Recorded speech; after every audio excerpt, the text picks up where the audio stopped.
Today's fun craft. Santa felt Christmas plushie. Start to trace and draw the main felt Santa shape on a piece of cotton fiber by using a pencil.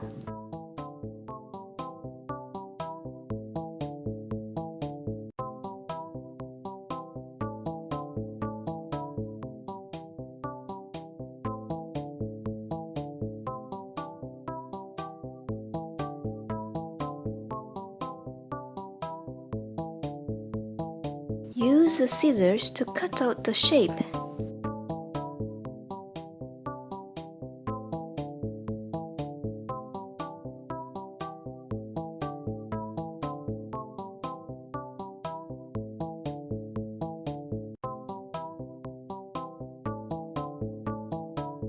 Sandwich the cotton fiber in between the two main felt shapes.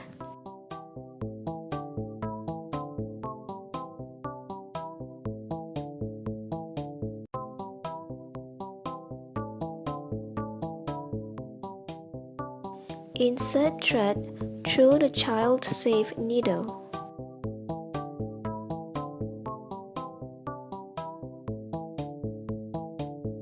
Go through the first hole and tie a knot.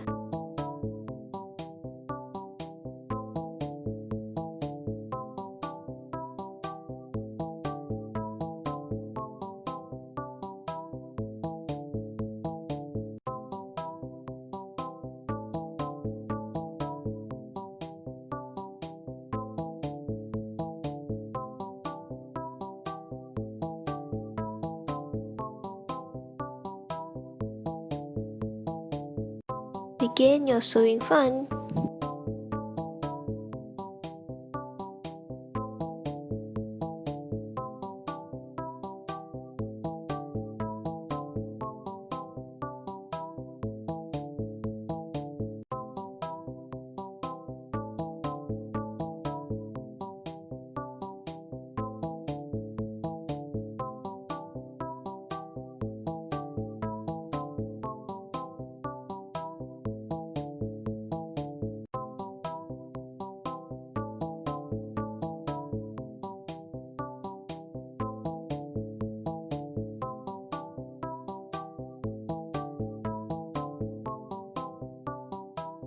Leave a loop at the end of your sewing.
Secure the last bit of sewing.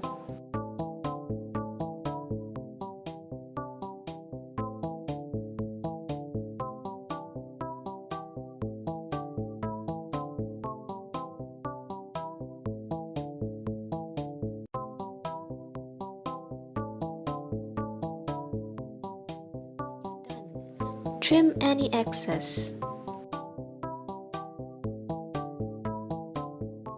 Proceed to cut halfway through Santa's beard.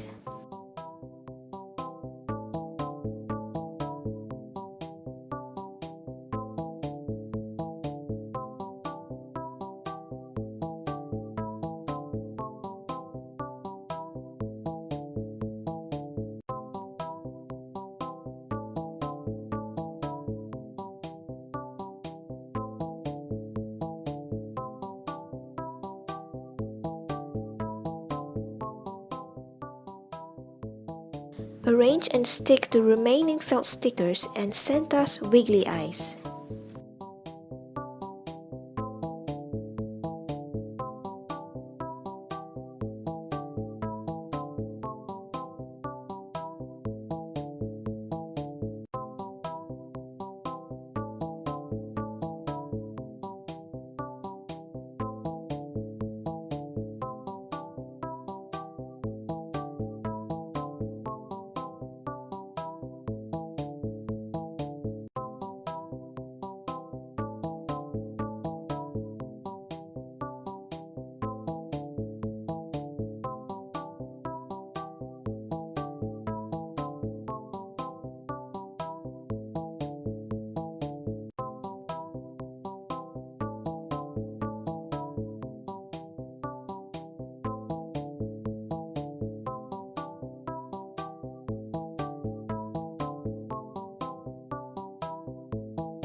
Lastly, place a keyring through the ribbon.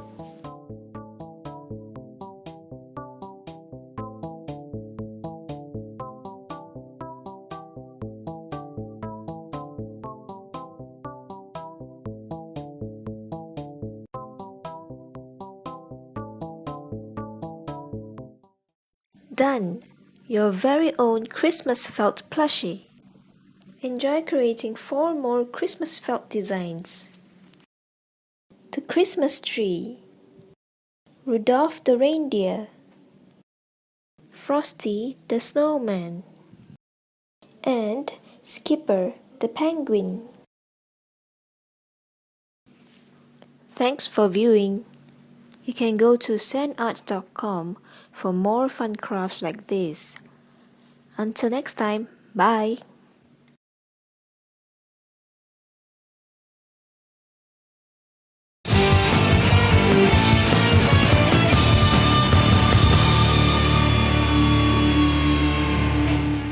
Hey everybody, Elizabeth here for this month's cosplay segment, and this month we're going to talk about sewing patterns and basically how they work. We're going to give a general overview of how they work and how you can make a garment with them. In a future segment we're going to talk about how you can use them to make your cosplay costumes. And the reason is you kind of need if you've never used them before, you kind of need a foundation of how they work, how the instructions work, how they're meant to be used, and then from there you can use them to make your cosplay costumes, because the designs and things you see people wearing in a lot of anime and even a lot of science fiction recreation type things, there aren't really patterns out there. That is becoming a little better, because if you see here, like, this is totally Once Upon a Time, and this is Game of Thrones, and I think I have a Disney one too. So you are seeing more patterns that can be used for costumes, but still for like a lot of the niche anime type stuff, you're going to have to make modifications. So we'll go over that in the future. Now, sewing patterns you can buy at Joann's and pretty much every fabric store. They have books, catalog books that you can look in, and then you find the 4-digit number, and then you go into the cabinet and pull out the ones that you want. Now, for buying sewing patterns, do not buy them at full price. They retail for about like $15. You don't want to do that. Even when they're 40% off every day at like Joann's, wait till they go on sale. Check the flyers. It tends to be towards the end of the week, or it could be a full week depending on what sales promotion is going on. But they can be marked down to $2, $1, $4 for Vogue patterns, which tend to be more expensive. Buy your patterns then, and you can stock up too, which is pretty cool. If there's a local fabric store near you, like an independently owned one, sometimes when they have patterns that discontinued, they'll throw them in a bargain bin for $1 or $2, so you can stock up on those too. Now, when you're picking out the pattern, you want to make sure you buy the right size. They usually come in 2 sizes, sometimes 3 if there's also a kid's version with it. So make sure you get the correct size. And to determine your size, you need to take your measurements. You can't really go by the size that you wear in commercially bought clothing. So take your measurements or have someone take them for you. Parents just need your bust and waist and hip for this. Now, there are different places depending on the brand, but here in the Simplicity, they're in the back. And you follow your measurements and pick out the size that works best for you. And what that means is you want to take the biggest size that would fit your biggest measurement. I hope that makes sense. So like, if proportionally your hips are bigger than your bust and your waist, you want to pick whatever size hip is that number size and use that as your starting point. Because you can always make things smaller. It's always easier to make things smaller. It's pretty much impossible to make things bigger when you already have the fabric cut, because you can't make fabric magically grow bigger once you've cut it. So that's really important so you don't waste fabric and waste time. So, and if you're not sure, you can always do a mock-up, which we're going to talk about more in the future segment as well, which basically means make it out of cheap fabric that you're not going to use the actual costume or garment out of, so that way you can make sure it will fit you. Now, there's a lot more awesome information on the back here that you'll definitely need. We'll start at the top, where it tells you the fabrics that you should use for the different designs that are in the pattern. It tells you what notions you need, things like zippers, hooks and eyes, if you need buttons or snaps or bias tape, those types of things. And then it gives you the fabric breakdown, length breakdown of each design. And when I talk about each design, this one's actually not a good example because it's almost the same thing. Let's see, this one. So this one here, actually the piece is taken out, but there's a shirt and like a jumper and a jacket and pants. So each one is labeled by a letter, and on the back, each letter will have that corresponding length of fabric you need. Now fabric comes in two widths, generally speaking, 45 inches and 60 inches. If you're not sure what the length is of something that you're getting, it usually will say so on the bolt, but the person who's cutting your fabric can check for you.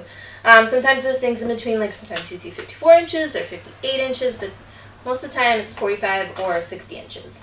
So make sure you know what the width of your fabric is, because if it's a smaller width, you probably need more length to have more fabric. So once you have all the things that are needed on your pattern, then you're ready to kind of get started. So this is the one I'm actually going to use. And when you pull it out of the package, I'll use it, I haven't used yet, there's instructions on paper, and then the pattern pieces in tissue. And this is what you cut out, and these are what you follow to make things happen. So the instructions, they start with an illustration of each of the garments you can make with this pattern, and then it shows you all the pieces that go with it, and each piece is numbered for your to make things easy for you. Make this up a little bigger. And what it will indicate is each piece can work for one garment, or it can work for several of the garments, depending on what you're making. So since I'm making C, which is this longer one that actually girls wearing the jumper, so that was pretty cute, I'm going to cut out everything that has a C next to it. So 8 through 14 have C. And actually I already cut everything out, which was a pain. So you basically just open up the tissue for the pattern pieces and you cut it out. And just, it's kind of hunting to find everything that works for you for your pattern. So these are my pieces. I know it's quite a few.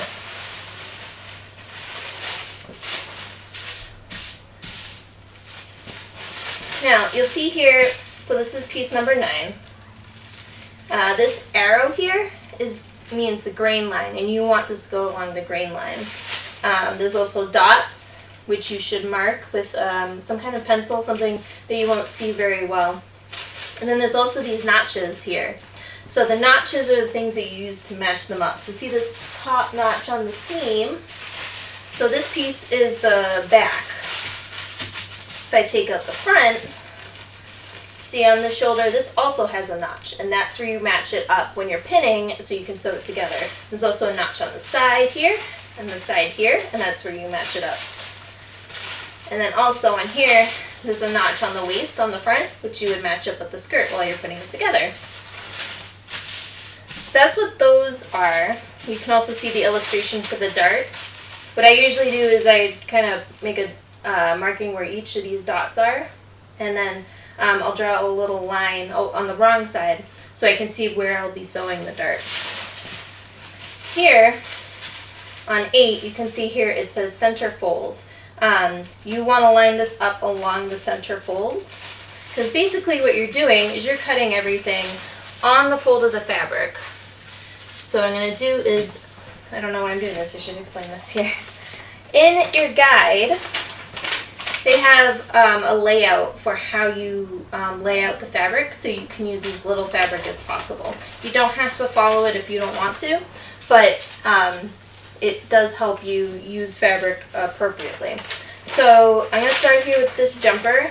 Actually what this has, it has me cutting the top part with the fold, and then I'm cutting the skirt on a single length, which you don't actually see too often. It depends on what you're making. But because you're cutting it on the fold, you know, your outfit, at least this one is symmetrical. So if you have a piece here and a piece here, you want it to be the same so it's not all wonky. And plus, if you're going to cut it once, why cut it twice? So if you notice, what I did when I cut it out from the pattern is there's a lot of like extra room around the outside. Don't cut your pattern perfectly out of the tissue for the first time. Just kind of cut around it, because you're just going to have to cut it again when you're actually cutting the fabric. So I'm going to follow this guide. And I kind of have everything backwards.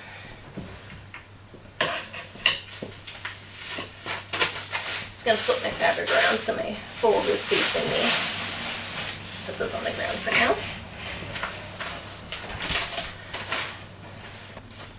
So there will be multiple layouts depending on the width of your fabric. So since mine is 60 inches wide, I'm going to go by this here for the 60 inch.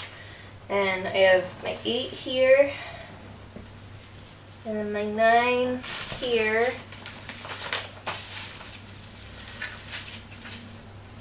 and then my 13,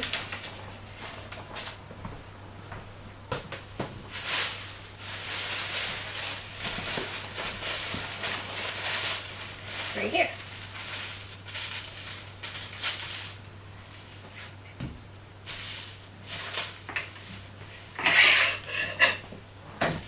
Okay.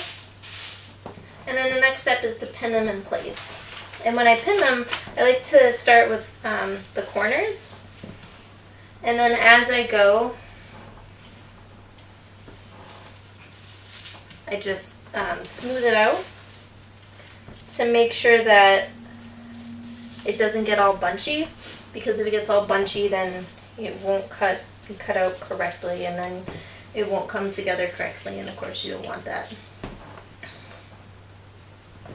So I'm just going to keep pinning here. So now I have all my pattern pieces laid out, at least for this fold. So I'm going to start cutting. I'm going to cut to the size that I need. Make sure you follow along carefully, because sometimes the biggest size isn't always the one on the outside.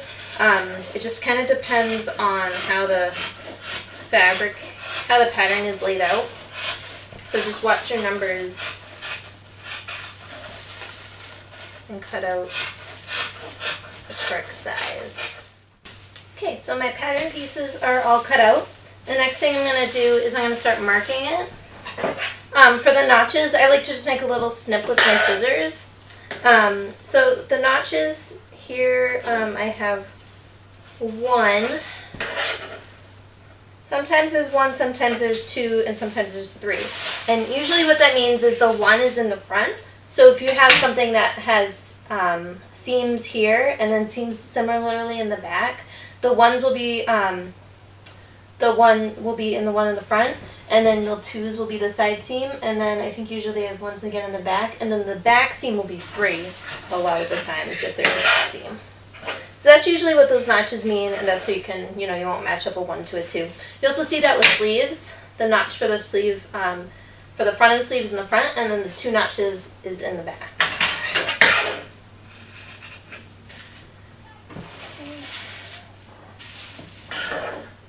And then make sure you cut the notch at the correct size if there's a difference in sizing along something that's the same cut for all the sizes. And don't go too far, but also don't make it too small that when you start putting stuff together you can't find it. For my, I can't find my pencil. For my darts, a couple darts going on. I'm a big fan of darts. What I'm going to do is I have a pencil here, and I'm going to mark the top. I don't know if people can see that. And then the bottom, and it basically forms a triangle. And then I'll have to unpin this. Oops, I missed a notch.